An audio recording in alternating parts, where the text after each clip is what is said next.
In the name of preventing future Southport-style attacks, the government's come up with the stupidest so-called solution imaginable. Forget any attempt to stop importing the kind of monsters that carry out these attacks. No, far more sensible to... checks notes. Restrict the sale of kitchen knives instead. Tech companies such as Amazon will be barred from handing over a knife to anyone other than the person who bought it, enabling the firm to check ID and age for a third time on delivery. Because where else would future kiddie killers potentially source such dangerous weapons? The mind truly boggles. Oh no, wait. From literally every kitchen drawer in the country. Forget limiting mass migration from uncivilized countries. Something that would actually reduce the risk. Something that would actually address the question that they're desperately trying to stop us from asking. Why are these people in our country in the first place? No, let's make it harder for people to order cooking equipment online. I'm sure that'll fix it. What's next? Are they going to propose banning stabbings? The next Axel Rudakabana could literally just swipe a knife from his mum's pantry. Yet they insult our intelligence by claiming this as any kind of forthright response. Something must be done. This is something.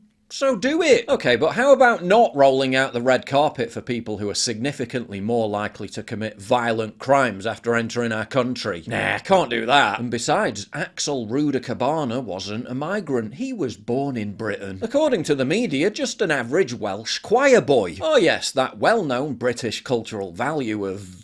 calling for white genocide, but his parents, who were allowed into the country from Rwanda as asylum seekers, were migrants. They failed to report their son to the police after literally catching him preparing to carry out a school attack. And they failed to report him despite knowing he was receiving rice in deliveries. Why not deport them? No, can't do that. Their other ingenious solution is to waffle on about the need to ban extremist online content. The government is this week contacting technology companies to ask them to remove dangerous material that he accessed. Content that can be viewed on the dark web anyway. Again, another effort to be seen to be doing something, even though that something will have little effect whatsoever. Another fudge to avoid having to do something that would actually have an impact in reducing these attacks. Stop bringing into the country the very type of people more likely to carry out these attacks. You know, Joe Rogan's known for his MMA fighting being in extremely good shape and doing quite well health-wise at the tender age of 57. Remember, he bounced back from COVID in 2 or 3 days. So you know he takes care of himself. One of the supplements Rogan's mentioned and talked about is GLP-1, which was highlighted when Dr. Andrew Huberman appeared on the Joe Rogan podcast. A guy down in South America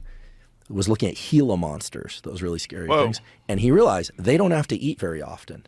I wonder if they're hungry all the time or not. Turns out it takes their blood, isolates a peptide, which turns out to be GLP-1, puts it into other animals and realizes it suppresses appetite. Turns out humans make GLP-1. So when people take a drug that mimics GLP-1, their brain is like, I'm not as hungry, and their stomach feels full even though it's empty.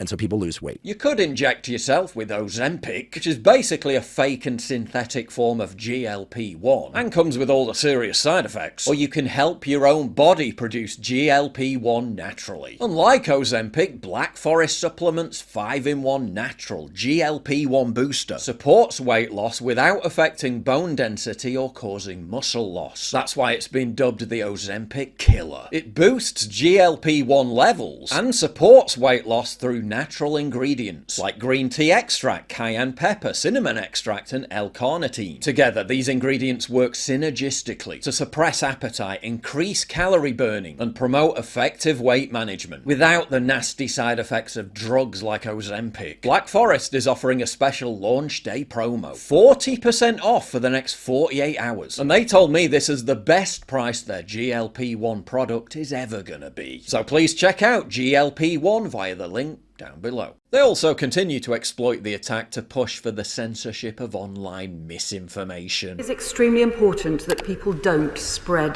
damaging misinformation online. Which, as we know, is usually just information that later turns out to be true. This is the same government that said calling Axel a terrorist was online misinformation, despite the fact that he was in possession of an Al-Qaeda training manual and had enough rice in to kill 12,000 people. Totally not a terrorist though, just your average average Welsh choir boy. He was referred to the Anti-Terrorist Prevent programme 3 times due to his obsession with violence. And despite those 3 referrals, authorities were presumably too busy dealing with an angry boomer's spicy Facebook posts and addressing online misinformation to realise that Axel was a terrorist in waiting. It's almost impressive how they've managed to craft an entire narrative surrounding what the response to this attack should be, while totally avoiding the elephant in the room, mass migration. I mean, why be forced to identify the uncomfortable truth when you can simply blame the amorphous, shadowy spectre of misogyny instead? They're now even blaming tech companies for the explosion of phone thefts in London. They blame Amazon, they blame social media, they blame the far right, they blame everybody and everything apart from themselves, and the abject failure of their open borders, unlimited immigration experiment that's been a disaster for Britain. They can never acknowledge the truth because it completely eviscerates the sacred mantra that diversity is our greatest strength. So great that we constantly have to be reminded that diversity is our greatest strength after every single terror attack. You know, diversity is a strength. It's not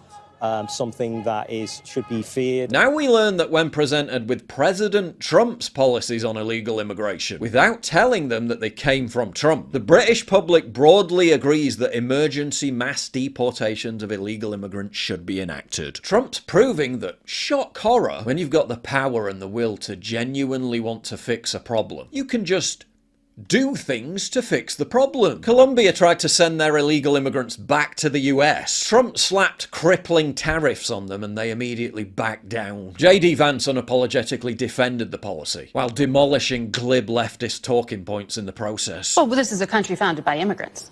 Well, this is a country founded by... This is a unique country. This is a very unique country, and it was founded by some immigrants and some settlers, but just because we were founded by immigrants doesn't mean that 240 years later that we have to have the dumbest immigration policy in the world. Before asserting that there's absolutely no reason for Axel Radicabana types to be in Western countries in the first place. I don't want my children to share a neighborhood with people who are not properly vetted, and because I don't want it for my kids, I'm not going to force any other American citizens' kids to do that either.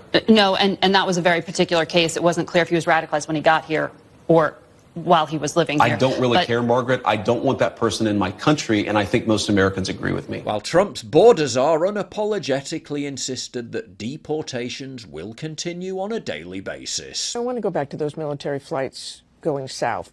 As you said, we have never seen that before.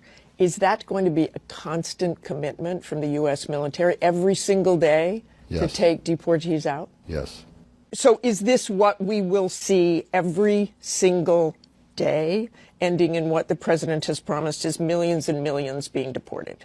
Yes. Now we discover 1 in 12 people living in London are illegal immigrants. More than 1 million illegals living in the UK as a whole. The answer isn't banning knives, censoring misinformation, or crafting deliberately obfuscating narratives that serve only to hide the true cause. The answer is simply to stop importing and deport en masse. If you value what I do and you want to help support me, please visit pauljosephwatson.locals.com and either pledge a one-time donation or subscribe to join my community, get early access videos, and message me directly. And exclusive live streams coming soon too. Promise. Check out the Locals link down in the description. And don't forget to take a look at the brand new website modernity.news. That's where you'll find all my content, including exclusive articles. That's modernity.news.